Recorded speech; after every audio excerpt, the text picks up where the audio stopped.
All right, this is the Euphoria podcast, available on Apple Podcasts, YouTube, SoundCloud, Spotify, and wherever else you may get your podcast. And today, it's Euphoria episode 12. I'm your host, Jankos, alongside Yamato Cannon, and today's special guest, Luca the Bazooka, aka Perkz. How you doing, buddy? Hey, Jankos, I'm doing pretty good. I mean, I just woke up 15 minutes ago, maybe 20. So I'm kind of like sleepy still, but I am doing pretty good overall, yeah. Nice, man. Good to hear in the midst of everyone being staying at home all the time, every single day. Yamato, you have any updates on your life, on your status, on how you're doing before we get into the discussion today? I'm taking secret walks in the night when everything's safe, just to keep sane. And honestly helped a lot, but hanging in there like everybody else, can't complain. Do you want to give us a quick recap of your Twitch Rivals experience? I know you played in that yesterday. I don't really know anything about it. I didn't get a chance to watch. Honestly, it was so terrible. We're getting smacked so hard every single game. I am smurfing every lane though. I'm playing bot for some reason. I'm playing. What is that? Like, what is Twitch Rivals? So Twitch Rivals is like you can sign up and say like Twitch streamers. There's like 8 captains, and they choose players to have for their teams. So it's like there's like a draft, and then they just like recruit players, and then just like stream teams play against each other. Mm-hmm. So like the Turkish team with like Taldrin and Naru and whoever, and then there's like a Solari team, a French team. Not as cool as the NA one, because that's where Yasu and Tyler One and all these people play. But it's all right. It's all right. Cool, I mean, that's a lot of former pro players you've listed off so far, Yamato. Did you enjoy playing against the former TCL pros? Honestly, like in the beginning, I was playing versus Zergsting and Padden, they're also like former pro players. Honestly, I was destroying them both. MF, rotating on the map, Rift Herald, Drake, everything. Then eventually we just lose the game. The story of every game. Win bot, lose game. Useless role bot. Honestly. Debatable. I think the problem is I don't play Aphelios. I don't play the OP champs. I'm just playing Ezreal every game. Man, Ezreal is probably the OP champ. All right. Well, aside from Twitch Rivals, we're here today to talk about a lot of different things. We're going to be talking a little bit about G2 esports, obviously specifically, and what to expect for playoffs. Before we get into our G2 discussion, I want to talk about the thing that's on a lot of people's mind. MVP voting is happening right now as we just finished week 9 of the regular season, and we're about to head into playoffs. So I wanted to get both of your thoughts on the MVP race, candidates for MVP, and I think to nobody's surprise, Luca's on a lot of people's short lists. But before we get into the thick of that, I wanted to know, when you look at MVP, when you vote on MVP for both of you, what is it that you look at?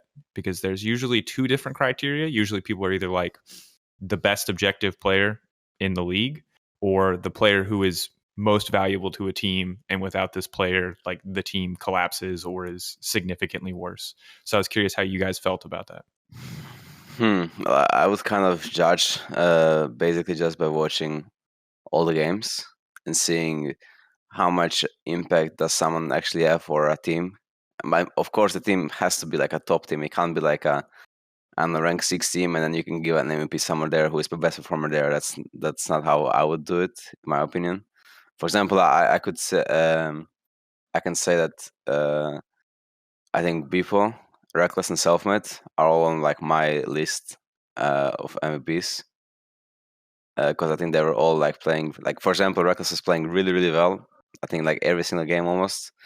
Maybe besides like the game that they played against us, the first game when he was playing Aphelios. maybe just a champ though. And Bwipo had like insane games from top lane. Like he actually had like really good like roams and stuff that he was doing on the map.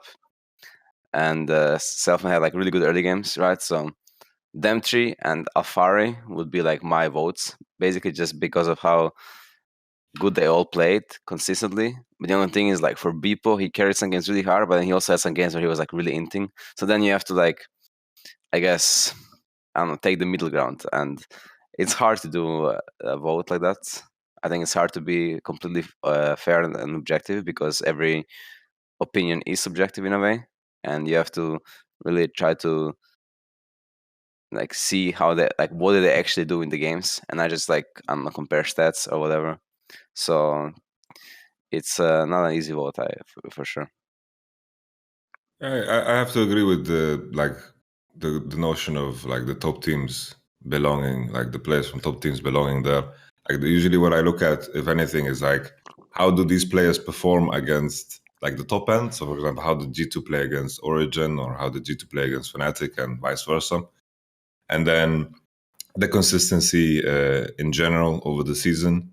I think I like to separate it by role. Basically, like every role has different impact depending on the meta and the season. And I think sometimes it's easier to value one role higher than the other, because sometimes like maybe one year one player is playing Braun Funnel the whole split, and it's hard to put him in a light, or like Wonder's case where he played many games on Soraka, Janna, and so forth. I think the way I like to view it is just how much does one player separate themselves from the rest in their position. And I think for me, like from that example, I think Perkz and Jankos, in terms of the competition, I think there's like a wide gap between you and the person that's behind you. And I value that pretty highly on an MVP voting. So my first question coming out of that then is there's actually two things that I'm really interested in. But first I just want to start with, when we talk about MVP, in my eyes, the criteria is the like the most valuable player for a team, the player with the most impact on a team, right? Which makes it hard for me to say, like when you say Fnatic, you listed 3 names pretty easily, Perkz, and Yamato. When you talk about G2, you listed Jankos and Perkz really easily too. Do you think that there can be multiple candidates for MVP on the same team, or should there just be one most valuable player on like any given team? I mean, I think for sure there is an argument like to be made for each player on Fnatic's team. I don't think it should be like because like for example, the Reckless would have not like he would have not been, just because of his role, he would have not been like nearly as useful if Bwipo, like I remember like a lot of games Bwipo was like really roaming bot and really like doing like engages and stuff, being really ahead top, and Reckless would just get kills in teamfights, right? And that's his role kind of, but it's also like Bwipo doing outside of the box plays to get Reckless ahead. So it's hard to actually make a clear cut candidate.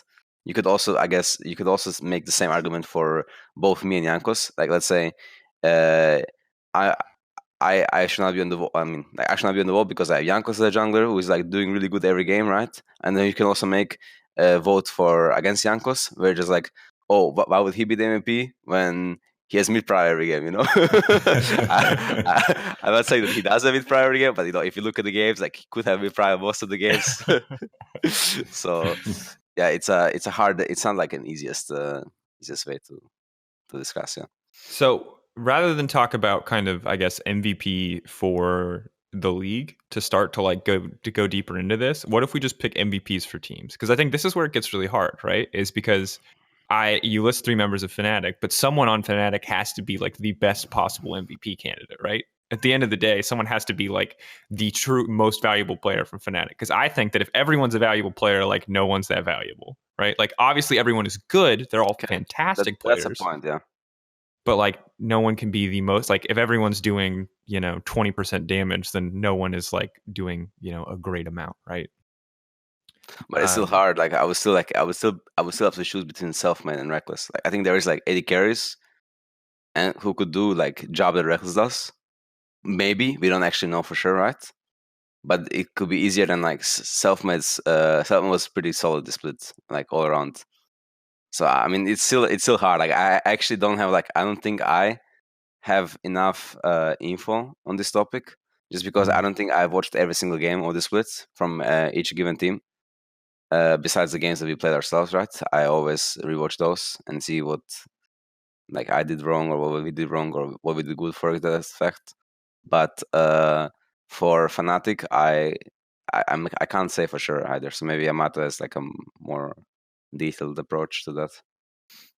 Like on Fnatic's end, for me it would be like I think their bot lane was outperforming every bot lane in the split. So like they would be my all-star bot lane for sure. I think just the way they manage wave and in general how they play is very, very consistent and solid in games where the rest of the Fnatic map might be playing worse. Like I think based off of what the role was, I think they got the most out of it, whether it was playing Aphelios or Misfortune, and I think this is what you usually have to judge bot lanes on in spring. I would put Bwipo as my top candidate in Fnatic just because of, I think there were some games and some performances where like he might be a bit flippy, but on the higher end, I think that happened more often than the lower end, especially at the second half of the split. I think he had very unique ways of picking champions. Like I remember the thing that stood out to me the most, and to your point that you mentioned earlier, Perkz, that we are biased in some shape or form because some memories just stick stronger with us. And I remember him taking Predator into Janna top, and I was like, this is so big brain, I was super impressed. He had the Zac top into Kled, where Selfmade kind of carried him through the early game, and then he kind of smurfed the whole game. And I think we just put Bwipo there because of his higher end performances, and they've been more than less throughout the split. I mean, I'm in the same camp, Yamato, and I think you're right in that I'm a sucker for flashy moments. So, like, if I don't always value consistency because, like, Luca, you brought up Alphari, and Alphari's incredibly consistent, always doing well, but he's not as flashy, and I think that makes him go under my radar a bit. But Bwipo's number 1 in solo kills for top laners in the league, and he's only number 8 in deaths. Because normally when I talk about Bwipo getting a lot of solo kills, it comes at the cost of him, dying a million times. But for context, he has 11 solo kills, and he's got the same amount of isolated deaths as Wonder, who has 1. And obviously the stats don't tell you the whole story, right? But like that to me kind of expresses what I think about Bwipo in the sense that he's a guy who's going to make shit happen. And you're right that it's not always the right thing. It's not always the best thing. He and Hylissang, I think, are very similar that way, but his stats are off the wall. I think for the first time in a long time, it feels like he's consistently on the positive end of his impact rather than being on the negative side of that coin flip. So yeah, I'm on board with the Bwipo MVP, but the way that Luke is talking makes me feel like I'm not appreciating Selfmade enough. Possible, very possible. You know how it goes. It's just top and the jungle difference. That's what I hear from my top player.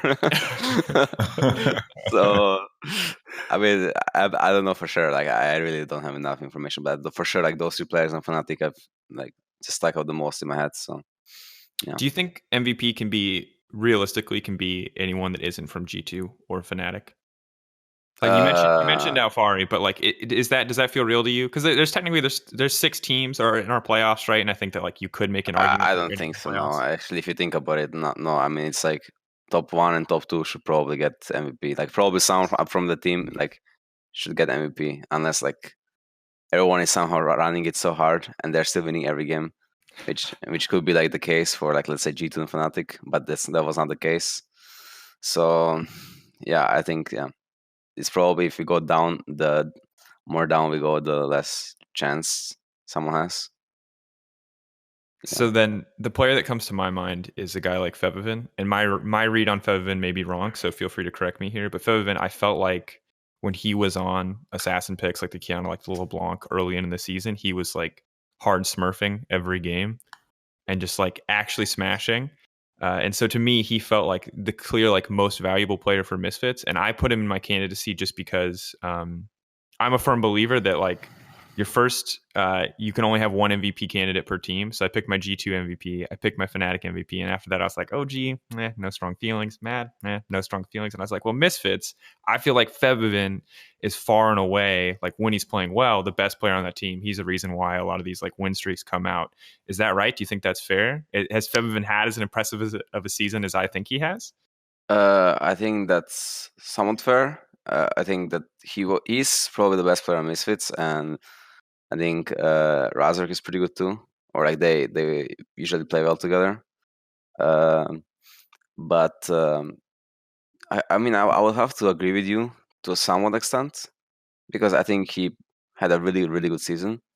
Like given it's not like his team. I mean, I don't want to like flame them or something, but it's not like his teammates are actually like the best or like close to being the best in their roles compared to like, let's say, when he was playing on H2K back in the days or Fnatic back in the days, right? So back then he had like comparably better teammates than he has now compared to the rest of the league. So given that, his performance was like a top mid, in the league, where I think the mid laners in the league are not bad at all. So he was definitely performing very well, especially like compared to his previous year, where he didn't have like much of an impact in any games, or like in any games. I don't want to like flame him that hard, but he did play really well this split. So he could be. I think he could be the exception to what I said. I think it would make sense, but it would still also like be kind of like unfair to, I don't know what misses ended, like 10-8 or 11-7. I'm not sure.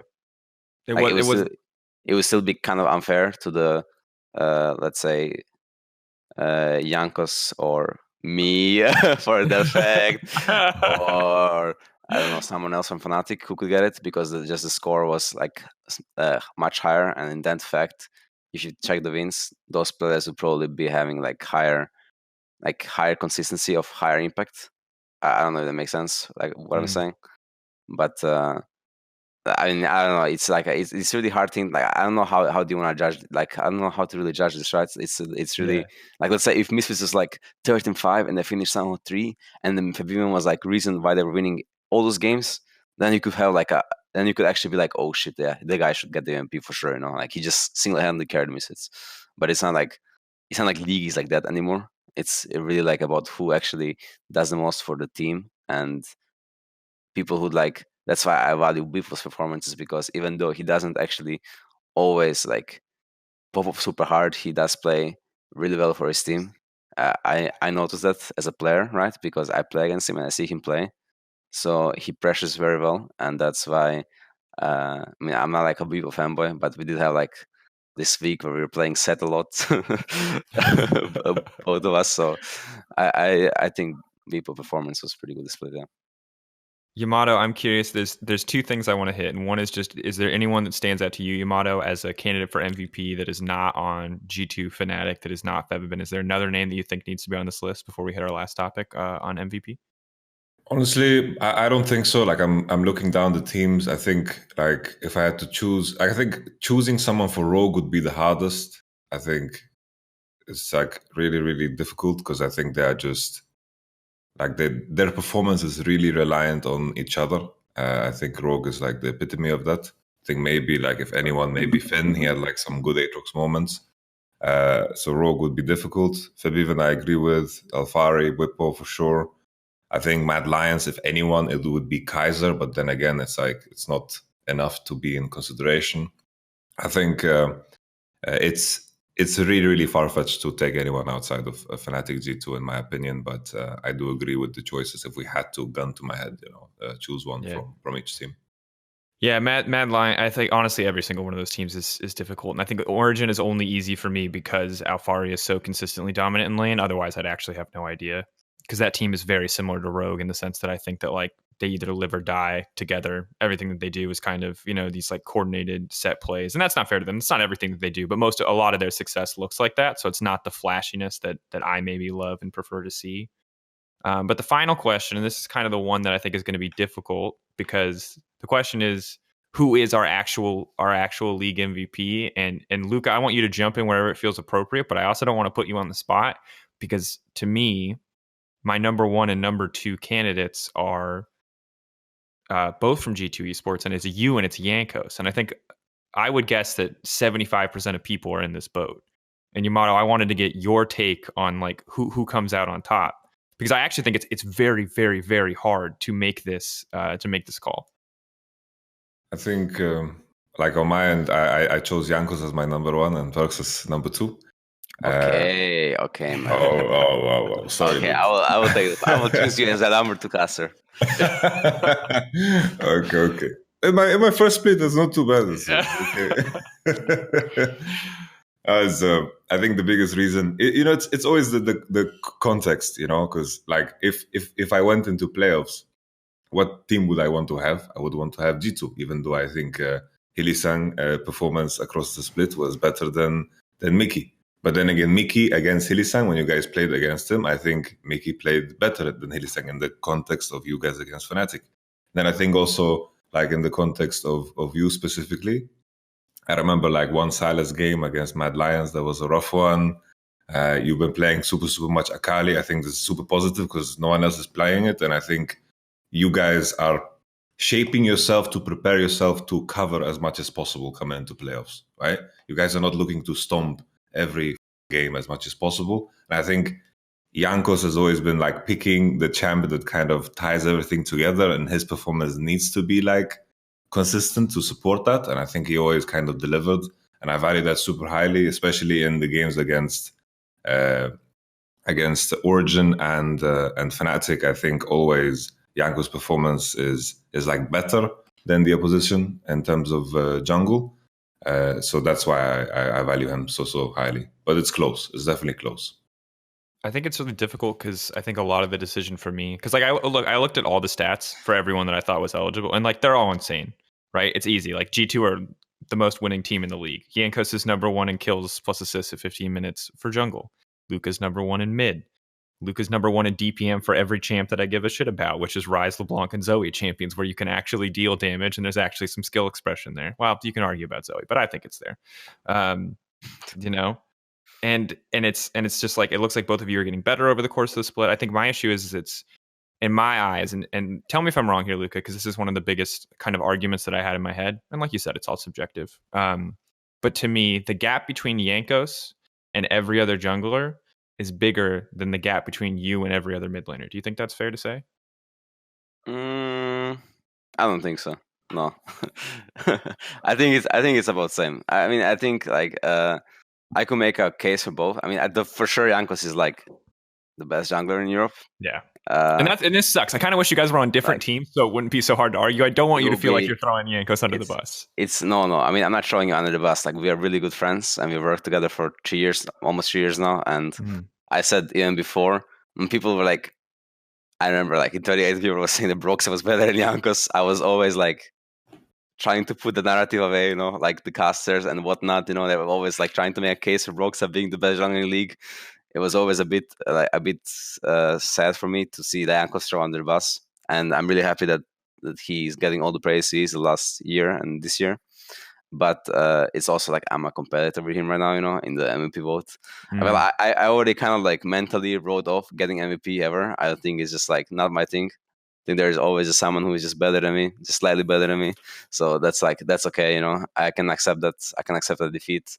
But I also think that both me and Jankos have just been playing really good this split. It's not about like just the context of how we've been playing. It's also about how we prepare for the games and how we like our champion pools.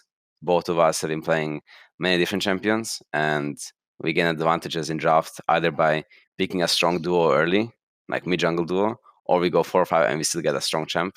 I know there was like 1 week that we were like, no, there was like this week where we went 0-2 right against Schalke and Misfits. And that week was like a bit of a throw off, because like when we lost to Misfits, we all were kind of like shocked. So the next day, like me and Jankos picked the Ryze this, and we went bot level 3 to try to dive enemy bot lane, and it just went like really wrong. Like no one of us called each other. Like 4 of us bots didn't call each other off, and they were like TPing, and we had these flashes and stuff. It was like disaster. It was a really disaster. So that game we entered it together, you know. But I think that like definitely Jankos has been performing really well. But if you also compare, because the first initial was that Jankos is much better than every jungler, which I think is true. But I think there's also like Selfmade, who played really well the split, and I want to give him some credit as well, right? Because he did perform. I don't know who else was there from jungle. I don't think there was anyone else who was outstanding. Yeah, I thought at the beginning of split Inspired would be really, really good, but Rogue as a whole and they just had some really questionable performances. So I'm not sure about. Yeah, I don't think there's any more like really scary junglers in the league.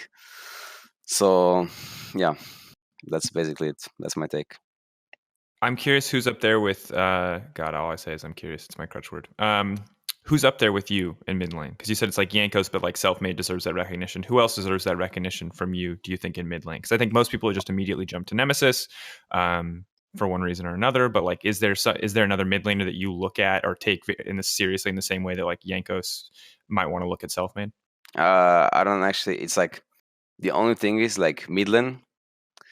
I feel like right now is like slightly different than it was back when I was playing it before. For like few reasons. For example, right now I had like a whole year of like sitting back and just watching the mid laners play, and it was even easier for me to see who I think was doing good and doing pressure, like pressure in the map or something, being good at each way. But when you play mid, it's like another different perspective on who you think is good. Like everyone does something different in a way, and everyone has different strengths. So I don't like before it was season 8. It was very easy for me to say, "Oh yeah, me and Caps were for sure like the best because we were playing the meta champs the best, and we were just at the strong because there was a lot of OP meta champs back then. Like season 8 was like a good year to play mid. Season 9, I didn't play mid. There was a lot of OP meta champs. Now in season 10, there's not actually like that many OP, like what you consider meta champs. Like it's not like Midland doesn't have like you don't pick mid early almost ever because there is no OP champions. The OP champions are in the bot lane and jungle, I guess, because you pick those early. And everyone goes 4-5, and then whoever can play the most champions at the highest level is basically should be considered like the best, right? Because of the way how Midland works right now is like you wanna have the best pick that fits your team comp, and you want to perform well on those picks, even though maybe you're not as practiced in them. Then that's something that was my strength for like ever since I joined LCS. Basically, I always liked playing different champions. There was also like Cap's strength as well, and so in that way we are similar. That we all like to play like different champions and different styles. And basically, I don't really know who would I didn't actually look that much at other millionaires. This split, I didn't actually mind. I didn't want to like compare myself to anyone or like create like any more of competition than I already have to. I think I've like kind of over the point where I want to compare myself to someone else or look at what someone else does. So it's really hard. I could like say for a few players like what I think they do good and what they bring to their team. But I feel like every mid laner from that league, like you mentioned Febiven, right? He does a lot for his team, right? But I also think that every mid laner on each team does something for his team, but also does do something bad for each team. So I could like give a praise and criticize each mid laner on each team, and that's I guess someone could do that for me as well. So it's really hard for me to say. Like I don't think there is like a clear. If you are saying that I'm the best, I don't think then there is a clear cut second. Then if that is the argument, because I don't see any of these mid laners doing like not even 2 of them or 3 of them do the same thing as the other one does. If you know what I mean. Like for example, Nuke plays a lot of tanks and he plays a lot of like supportive champions. No other mid laner does that. Nemesis likes to play mages and like Veigar like pocket picks. You know, no the mid laner plays that like that. Then Humanoid plays like you could compare, for example, Humanoid and Febiven because they both like to play like assassins split. Like kind of, I would say. Febiven played some more mages as well. And then you can say that Humanoid ints much more, like much more. But he also like has because he ints much more. He has like I guess more solo kills or something, like more plays. Like he killed the Wunder's Aatrox on Silent with LeBlanc, and he really started popping off. And I was like really triggered that he's just like popping off, you know, when he wasn't doing anything on lane. So I was like, oof, man, maybe I'll play LeBlanc only from now on, you know. But that's the moment of weakness, right? So you could basically just make a case for each player doing something good and not doing something good. Yeah, it makes sense. It's kind of like in depth, but yeah. I am of two minds about this. Like I agree with what you're saying, and I think I think it's cool that like mid lane people there's room for mid laners to be unique and to bring different things to the table. Because as cool as last year was, it was like how good can you play a Kali Sylas? You know, Rise I personally prefer that than actually I don't mind either. But like having an OP champion, and you like you get it, and you know you'll win. That just feels really good. Like that just. Like you just have a lot of like confidence, you know, going into, because let's say if I have like 20 games on Akali, Sylas, and Rise, I will be confident that I can play it better than any other player in the world because that's just how I am. And if I'm playing a champion that I'm playing on stage, I'll be confident I can play it at a high level, but I will for sure not be as good at it as if I already practiced 20 games with the champ and a week, right? So it's kind of I feel like it's kind of worse for me to have this meta. But it's also better for let's say the team, because it's easier to, if you're a good mid laner, you can easier feel a comp basically. Yeah, I get what you're saying. Like, obviously, as an individual, you wish you had been playing mid last year because that was Yeah. that was a great mid meta. Like, every Pretty single much. game was a I'm so freaking jealous, man. montage. I'm so envious. I'm envious of Caps. I think Yeah. to add just about the mid lane point, I think we're in a meta where I personally value players that are the most well-rounded. I think in this type of meta you get away with way more because you can focus on playing like champions that you prefer. Like some people have been like locking in Azir, and some people have been playing some Corki blind, and some people play LeBlanc. Like you can get away with playing what you want, but in the end, I think it's the most impactful to be able to play many different champions in different scenarios. Like the game that stands out to me the most is the game where the first game you guys played against Fnatic, enemy has GP, you lock in Ryze, and enemy has to show mid lane 5th, they lock in Veigar, and I think just the fact that you have Ryze prepared in this moment is so much better than you, for example. It wasn't playing like Azir. that. It wasn't like that prepared, but it was more like it was pretty good pick there, so I picked it. But yeah, exactly. I mean, it makes sense. Yeah, what you're saying. And for me, like the most well-rounded mid laners in terms of like the champion precision in terms of what you pick, I think it was Perkz number 1, and then Febiven second. And then when I look at Nemesis, in some scenarios, I think he's super good. In some scenarios, worse. Because I remember also the series when he was playing Akali against you guys like 10 games in a row. And I think if he was better at Akali post like 15-20 minutes, I think that series would look different. So I always view Nemesis very critically in terms of like playing. I think mages he plays well, and then I think whenever the meta shifts in something like more assassin heavy, or pretty much when it's more assassin heavy, I am more worried about a player like this. So whenever like the meta shifts into something more specific, as you mentioned, Perkz, this is something you enjoy more. I think some of the players will fade out and do worse because they're not as well rounded as you are. And then for me, second would be then Febiven, and then maybe even Nukta, because he can stick in any type of meta. I think that's fair. I think your list is fair, and I think, yeah. I mean, honestly, I think it's a good list. Yeah, what you're saying makes sense. Like a lot of people like wouldn't, I guess, put Nuke there, but it's kind of because of the champions he's playing as well. Yeah. And I feel like he, in the early games, he was like having good performances on the champions as well, and he like took a role. Like it takes a lot. Honestly, it takes a lot to like take a role like that onto team where you're like, okay, I'm gonna be the tank, I'm gonna be the support, I'm gonna be the guy who's gonna play for my team, and pick the chance for my team. And he's doing very well for that. And I think that's also a big reason why I didn't want to pick Origin, is because I think it's harder to draft against Nuke than against Humanoid. I think Humanoid is probably a better laner than Nuke right now, because of the champions he's playing, right? Like Humanoid does play more assassins, and he likes to try to like win his lane at least. So I think in that case, it's also more fun for me to play against Humanoid because I know Nuke's job would be to like neutralize me, and Humanoid's job is to basically carry the game from mid, right? So in that way, I'm gonna have like a better like minigame battle against Humanoid than I will against Nuke, and that also makes me like more kind of like happy playing against Mad than against like Origin. If I have to play against Origin, like the first game and I'm playing against tanks and Karthus jungle, like I will be really tilted. I will just lose easily. So yeah. I mean, let's talk about playoffs then, because I think that like the next thing, like MVP is obviously very close, but then like first round of playoffs, you guys are playing Mad. I'm the way that you described this mid lane matchup has me hype.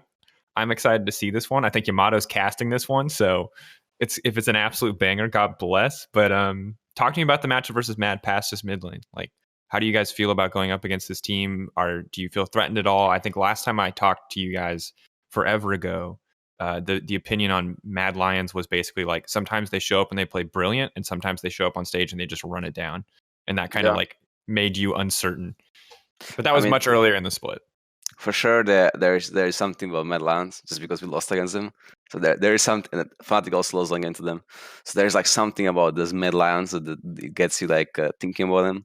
But I think they don't really like, think about them more and more. They don't actually have anything that like makes them stick out from other teams. They're just like another like rookie aggressive team that wants to like show up, right? So basically, when playoffs comes, even though it's not offline, I still think That's where I perform better than in regular season, and just because I can mentally prepare for the games that actually matter. It's really hard to stay mentally focused on every single game. In like when you go, I remember like when I went to the studio to play the Schalke game and I played Rise, and I was like, did I just go all the way to studio, like waste 4 hours of my life, 5 maybe, just to play this one Rise game and just like go home? Like what a bad day. Like why would I do that?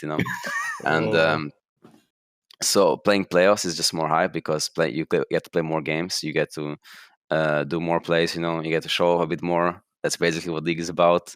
So playing against Mad Lions, I think it's more hype that we play against them online because we had like some EFI scream records against them. I mean, it was always like kind of close, but we were like they were doing some. I think they were good, right? So it's gonna be. I mean, I don't know what to say. It's gonna be a bit bloody, but I honestly expect us to win it. Wow, strong. That's. I'm gonna be honest, Luca. That's not quite the strong prediction that I was hoping for. I think. Okay, I didn't want to go that far yet, but I think we will 3-0 them. Unless they have like some really crazy cheese prepared for us. I don't know what it could be, but I'm really hyped for the middle matchup, like playing some assassins against humanoid online. So it's kind of like scrims. So it's gonna be like a lot of inting going on there. Let's see on which side, But I'm pretty hyped for that, yeah. I mean, let's set some expectations for the fans then. Like what version of G2 are we gonna see? Like, is online playing at home G2 just like scrim G2? You said like you can focus, you can prepare for one specific matchup, and that like gave me a lot of faith that this was going to be like full strength, full steam ahead. And then you also said we're going to troll and it's going to be like. I mean, scrim. I have no idea. Like, it's like what is even full strength G2? We're just like we don't know what our full strength is. That is like our thing. Like we haven't even shown our true power yet. So we are basically not sure what's gonna happen because like sometimes our scrims are like very, very good. For example, in the last like 1 week, I think we are like really good in scrims, and we are playing more and more Magic than ever. So maybe that's the key. We'll just keep playing Magic the whole time. We are doing really, really well, and so before we were like we had like low weeks where we were like not doing that well, I guess, like some weeks, not a lot of them, but so online I feel like I kind of like it just because it still removes some of your nerves that you would have on stage, and that's just how it is. Like the environment is different, and everything is different. So it's kind of like scrim, but it's not a scrim because you still play better in scrims because you're focused more. Because your brain knows something is on the line. All people are watching you. This matters. Your brain knows that. Your brain prepares for that, and therefore makes you more focused, making you play better than in scrims, than in practice, right? So I think that's something that is working really well for us. Like I'm really happy that, for example, like Miki picked Bard on the online game. Like he said he would never pick it on stage. I know he would not. He's like he would not pick that. And like for example, like they're also around mid to level 3. Talia Trash, like they would never do this on stage. We just went and died enemy mid level 3. So I know that like this is some things that we would feel more confident doing online, just because it feels like there is less pressure on you, and that also I think it just benefits us. Like I mean, we have to see, but like I think we will play really good this playoffs. Like I have a how is it called, a hunch, a feeling, yeah. Let's just say a feeling. I mean, look, I'm always happy about the Bard. I asked for the Bard literally every week, and finally it came out. I liked it. It was a bit of a weird game, but you guys clearly stomped, so it all worked out. I mean, it's good to hear that you're not like negatively affected by this. I never know what to expect for teams because some teams like really need the stage and need that pressure to perform well. But obviously, you've been around for so long that it's good to hear that that's not something that you need, that you can kind of perform under, it sounds like, just about any circumstance. But I mean, you think you just have to, right? It's not like I would probably prefer playing on stages because it's like the feeling you get, like let's say going through Budapest, that would be I would prefer that, but it's an experience. But this is still like what am I gonna do about it? Am I gonna like dwell on it and say, "Oh my, I wish we were just playing on stage. Oh no, we're gonna lose this split. Like, why are we not playing on stage? Like what should I do about it? You know, so I just have to basically have to like accept every situation you're given and just enjoy it and make the best out of it. And same for this like situation of playing online. I don't actually mind. How does this compare to like your other years, your other experiences in playoffs? Because you're playing from home, but it's also your first season back in mid. Does it feel like does this feel easier? Does this feel like the easiest you've ever had, or is this like comparative? Like compare it to like your other seasons, because you've been around for so long. You've played in so many friggin' playoffs, I'm sure, with varying degrees of pressure. Like, what does it feel like these days when you get into playoffs, and then on top of that, now you're playing from home? I mean, for sure, it just feels like everything. This feels like really int. Like we are like role swapping for 2 years in a row, and we are also like playing online now because of coronavirus. So it doesn't even feel like it's real life anymore. Like it's not like I can do anything about it. You know, it's like not even up to me what's gonna happen. I'm just gonna try my best. I give my best, and then if we win, that's great. We win online. You know, we get this online trophy in our on our back.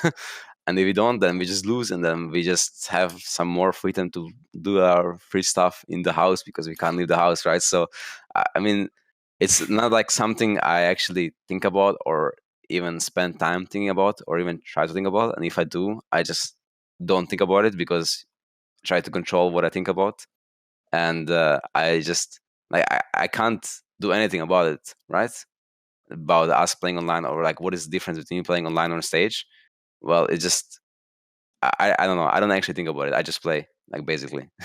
So it's hard for me to answer the question because I don't think it actually matters what circumstances I'm put in. Like, it's just you have to perform in either of them, right? Yeah, and I respect the mentality. And it also sounds like from what you said, you're like consciously, this is not the time where you're going to have like a philosophical debate with yourself about how does this compare to the past years. You're just like, I exist in this mode. I'm here to play playoffs. We will get through this. Whatever's going to happen, it's going to happen, which I think, I mean, if it's working, dude, honestly, keep it up. I think everyone's figuring out in their own way how to kind of survive and stay sane and stay happy in the midst of all this quarantine. The big thing that I think that this is something that Yamato, that you've been really passionate about talking about in the past, and I kind of want to turn it over to you. And I want to talk a little bit about burnout, because not only are you, I think, one of the most, if not the most qualified player to talk about this kind of subject, but also we're in such a weird circumstance now that it's just, I think it's a good time. So I'm curious because, you know, I remember when I met Perkz for the first time. I am Cologne, I think 2015. He was sub for Dignitas. We spent the night listening to Gilius stories because he lived in the area. At the time, I wouldn't know, you know, but then the next year in Scrim, we scrim against Perkz and Trick, and I was like, what is going on here? You know, it was absolutely crazy. And following your career, Perkz, even though the performances at the World Championship have been like disappointing the first 2 years with G2 because of various situations, I always felt like you were very consistent in your performance. Especially coming in 16 to 16, I was pretty consistently bad. Yeah, it's pretty true. Yeah. Like if we look past 2016, because it was kind of a mess of a year, right? Yeah. With the MSI, it was definitely a mess. Benching, and then Sven and Mithi, and then coming into 2017, you guys went second place MSI, and at the World Championship, you guys, I think you had a very, very hard group, but I think almost you got G2 through the group, you know? And then 2018, once again, like when your performance mattered the most, you managed to peak in a very, very good way together with Wunder and Jankos, coming into the World Championship and then the regional qualifier.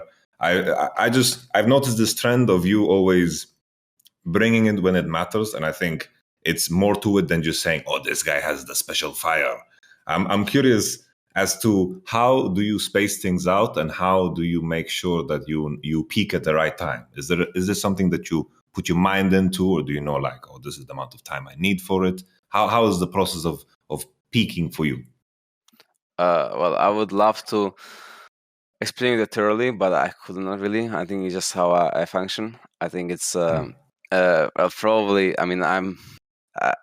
If I look back at like my childhood and everything, right? I'm just I was just a regular kid, you know, and I'm still like just a kid, you know. In my head, I'm still like just a kid, but I just like to think that I'm just made to play this game, right? And do my best here, and then use all the skills I learned here to do something else good for myself and the people around me after my career. So I think this is all just like the whole career is just like a learning curve for me for something else in the future, right? And me peaking at the right time is just basically I don't know, it's not like I do something extremely special for it. I just basically, I know this is important, I know I have to perform here, I know what kind of mindset I have to perform with my teammates. I think it's just basically after 2016 where I was basically inting a lot and trying to make a lot of solo plays. I mean, I had like the summer split where I was still performing very well, but I had some moments where I was really running it down just because I wanted to do some like flashy, some crazy plays, right? And then after that, I just kind of told myself that I want to be the guy that always does best for his team, because that's what's gonna get you wins, not like you performing the best yourself. And if me performing the best myself, like let's say 2018 meta, would give me the best wins for my team, that's something I should do, right? So I always just look what is the best way for me to perform for my team, like what I need to do to win for my team. And if I need to take a more supportive role or more carry role, I'm down to take either of them. I think historically I'm better at taking the carry roles than supporter roles, but I think also this split I try to take more of a supportive role in terms of like learning how to row more and just play for my teammates more rather than myself. So more kind of like I guess what Caps used to do before. And when it comes playoffs, I try to think about what is the best way for me to prepare for each opponent, and what are the best champions to prepare. And then I just know I have to perform. It's not like, I guess, much more to it than that. I just know, my brain knows that I have to perform, and I will just perform. I'm very confident in myself performing because I've already performed a lot of times. So is that a skill that you built that just like, I'm going to perform, boom, it happens? Like, you know what it does, you turn it on, you turn it off, like, I need to perform here, I know that's what needs to happen, and I do it? Was there like a time in your career, because you talk about the time in your career where you're like, you're trying to go for flashy plays, but that sounds like you're trying to overperform rather than like anything else. Was it ever a struggle to get yourself in the right headspace to like show up on the day, to show up on stage? I mean, for sure in 2016, like in my first year, in my rookie year, but it was also like, it was so many outside external variables. So it was so many external variables to what was happening that like I don't know, like a normal other player could not even comprehend how many things was going on in my head that year. It was really like through the roof what was happening, in the scenes, in the back of the scene, right? So it was a lot of problems that we were occurring in G2, and that also was just making me, I don't know, play worse, like be out of my headspace, right? I was also very young. I mean, I'm still young, but I was 17, and 17 is like much different than 21. Or at least like it feels like it, I feel like, yeah, it is. I think it is, dude. I think I don't know if it's for everybody, but it's for sure like much different for me than 17. And I think it's just, I guess the biggest difference I could say is probably that when I was 17, it was more of like a kind of like a dream, I guess. I wasn't actually aware what was happening. Like, I just basically left home, and I was going out like probably every week, just like drink every second week, I guess. And it was not only me, like it was a lot of every pro player was going out. So we were like all going out together, and it was pretty funny because you get to like knew a lot of players from other teams, and I guess like hear their stories, and stuff. And so we were going out a lot, and I was just inting in solo queue a lot, I was just playing for fun. And it was a lot different. Like, I didn't know what this is like to be a professional in something, and yeah. So I think that's basically the biggest difference, is I learned how to grow to be a professional. I mean, I remember those days, Luca. Like, that was and like people tell me those days were chill compared to the start of what EULCS was back when it was first came to be. So it was kind of the Wild West. And we've talked before on this podcast about like social media alone and like public perception was such a huge pressure on you. And then to hear that there's also like maybe behind the scenes stuff that you had to deal with too. I think it's actually really surprising to me, dude, that you've made it as far as you have and you've been as successful as you have despite all that. Because I think there's so many people who would break under all of that pressure all of that stress. I think, basically just like so many things were hitting me that it just like made me like much stronger, much stronger, you know. And it was like, it was pretty insane what I went through, like mentally. It was really, really crazy. So yeah, I think not many people can understand it. Yeah. Yeah, I think all I'll say is like I think in the spirit of not throwing anyone under the bus, obviously like you don't want to say anything bad about like former teammates or the drama that happens. All I'll say is when you retire, write a book, write something. You know, when esports. Oh, I was gonna do. I already have planned to do it. Yeah, for sure I will do it. Yeah, because I'm gonna say like I know a lot of tidbits of this story, and it's a damn interesting story. This just isn't the place to tell it, especially why a lot of these people are still working in esports. So I think just like, you know, when you just make sure your Dunzo manifesto gets published when you decide to leave. That's the greatest Dunzo manifesto of all times. Oh man, the early days of esports were questionable at best. Well, I don't know about you, Yamato, but I think it's really cool to hear your story, Luca. And it's also at the same time it's a little sad because I wish there was some secret sauce. There was some like success that we could like harvest from this and transfer to other players. But your secret to success seems to be like survive everything the world threw at you and come back stronger. Which, while it's a great mantra, it makes a good Kanye West song. Like I can't replicate that success with anybody else, you know. I think the key thing is just like some people, like in terms of how their personality is wired and like everything kind of just aligns for it, you know. I remember when I worked with Mickey. I don't know how he is in a team environment, but I remember working with him and he just loved the game so much. And how do you teach this to anyone? He just loves the game so much. I had to say, Mickey, you have to play less. You're playing too much, Mickey. It's the craziest issue to have with the player. And I think some personality traits just align perfectly. And from the sounds of it with you, Perkz, it just sounds like your motivation in terms of how much effort you put in kind of aligns perfectly in terms of finding the key moments to perform the best. I imagine coming closer and closer to those key moments, whether it's the World Championship or MSI or playoffs, your motivation spikes, and with it, your effort and your idea of what you need to be becomes more clear to you. And if I misunderstand it, you can correct me. It's true. Yeah.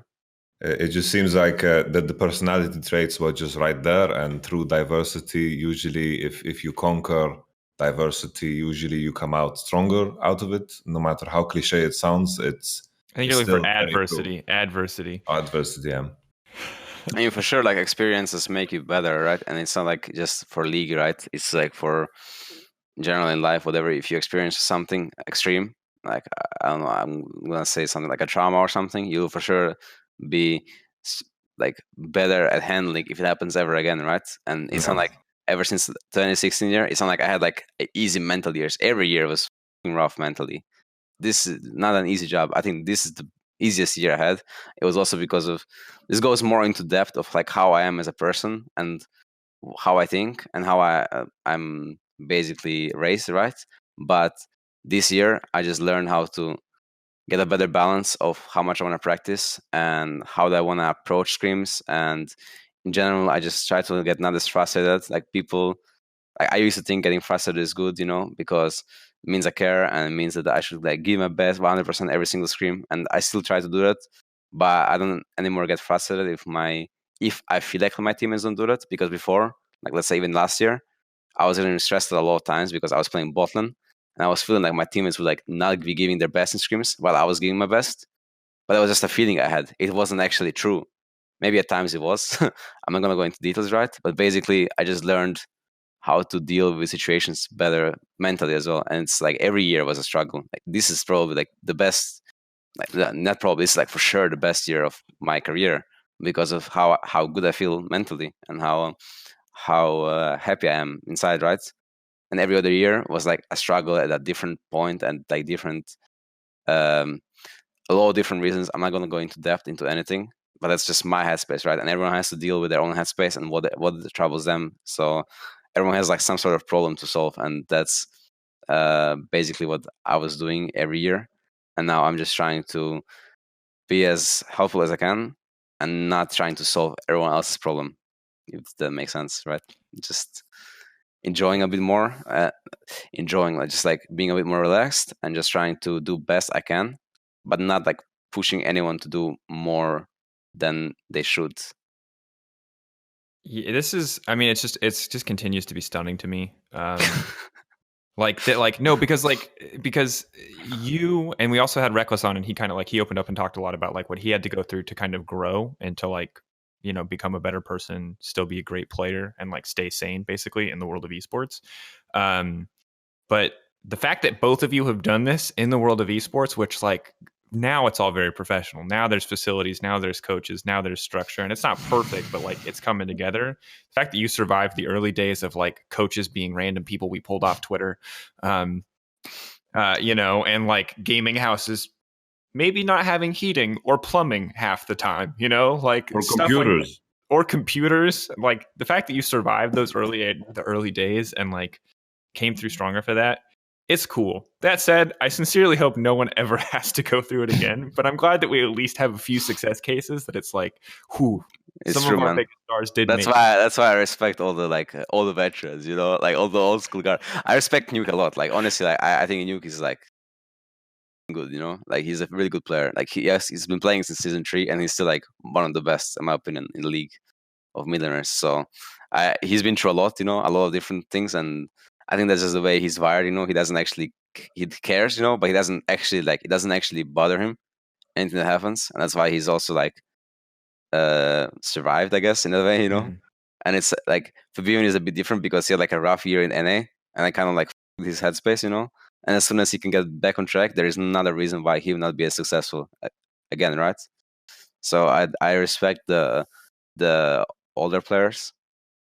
I mean, that's I guess like a given, right? But I kind of like to see how players' careers evolve throughout the years, especially the veterans, right?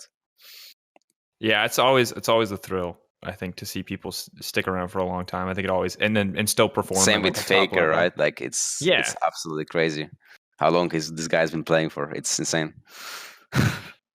Yeah, I'm curious who survives from this generation, you know, who sticks around for the next 5-10 years of whatever League of Legends lifespan is, you know. But to wrap this whole thing up, I want to set our audience and also just our minds forward to the playoffs. Round 1 is coming up. Thank you, Luca, for talking so much about kind of like history. But since we're already talking about Nuke Duck, I wanted to kind of get your thoughts really quickly on Fnatic OG, you, Yamato as well. Just some kind of quick hits on what you expect here. Not to make you praise Nuke Duck, then immediately give a Fnatic prediction, but if that's what has to happen, that's what has to happen. So, yeah, what are your guys' thoughts on this matchup first? Oof. I'm not sure, honestly. Like I'm because right now I don't know how much I can talk about this, right? But like we are screaming both of the teams. Obviously, I'm not gonna leak any picks, but it's like it's just funny to see, like because I like to scream those teams just to see like how they perform in the week, because there is like more pressure obviously on yourself to perform and like to prepare for the team. So I like to see how they play, you know. So I don't really like want to give like, because my prediction will be biased.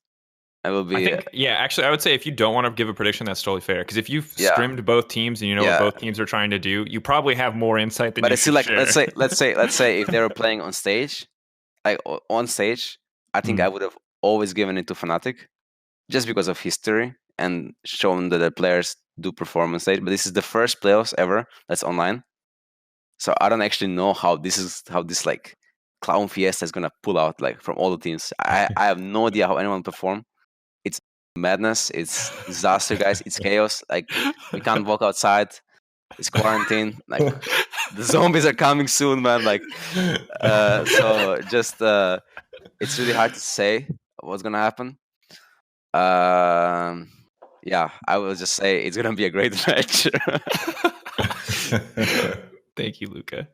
Yamato, you have anything else you want to add? Well, I don't have secret sauce information, so like it's easy for me to lean towards Fnatic. I think it's so freaking hard. What people will kind of look away from is when you are playing from regular split, 1 week break into playoffs, you don't have that much time to like fix some major issue or improve something massively. I think a lot of the form we saw already in regular split is going to transfer into playoffs. I think it's difficult to add many more champions onto that unless teams already from the get-go during the regular split were practicing things that they're going to pull out in playoffs. And I think some teams were at a higher liberty with this and some teams were less. I imagine for the top three, since it has been cemented for quite some time, you guys had that liberty. And I think we're going to see a lot of interesting picks from the top three, and from the bottom three, less so coming into it. But I have to give it to Fnatic against Origin just because of what's been seen so far. And I think Origin, they are very, very good in terms of playing like the standard game. But even they lost against Mad Lions when they threw some crazy shit at them. They picked there was like a Renekton mid, and then there was Syndra bottom, and there was a dive on bottom, and all of a sudden they were like bleeding super, super hard. And I'm sure this is what Mad Lions pulled off. It's going to work against other teams. It's not like some secret counter to Origin, but it definitely, like, whenever something out of the ordinary happens, I think this is the way you beat Origin and how you want to attack them, because I think when you play like the standard and slow game, you can't. And I just believe that Fnatic can easily do that, because looking at the nature of how Fnatic games look like, after you reach a certain point in time, after 10 minutes, the pacing of the game is just much, much higher. And I would say the same for G2. And I think this comes out of the fact of how well Selfmade and Hylissang just use Fog of War. And I think Destiny and Xerxes do not match that. Well, thank you both for sharing your thoughts on that matchup. We'll wrap here. Misfits and Rogue, of course, is the final matchup, but if you want to watch that one, you can tune in on Sunday starting at 4:30 p.m. But on Friday, we're going to have G2 versus Mad. The broadcast is going to start at 5:30 p.m. Fnatic versus OG on Saturday, also starting at 4:30 p.m. I did that a little bit backwards, so it's 5:30, 4:30, 4:30. That is Central European time for anyone looking to watch. Perkz, thank you so much for coming on the podcast digitally, virtually. I pointed at your... Thank you for... Well, my room is like a bit messy, so if like the producer could cut like this side off like this, I would put the camera on like just like this and make my camera like a bit. I didn't actually realize what I was like putting in the camera. So producer, please do that. Like, don't show my messy room. I'll get comments. Oh, why is your room messy? Clean up, please. It's fine. I may have accidentally pushed a hotkey to change my scene, which put my webcam much smaller. So I think Phil Choi, who will be editing this, I'm so sorry, Phil. We love you dearly. But thank you. This has been episode 12 of EUphoria. Thank you, Yamato, and thank you, Perkz, for coming on. And yeah. Thank you guys for having me. Have a wonderful day. Stay safe. Don't leave the house. Remember to subscribe to Twitch TV, G2 Perkz. Also, you can check out my YouTube channel. That will be great. There's new videos every week. And just have a nice day, guys. Yeah, check it out. Boost those accounts. Let's go.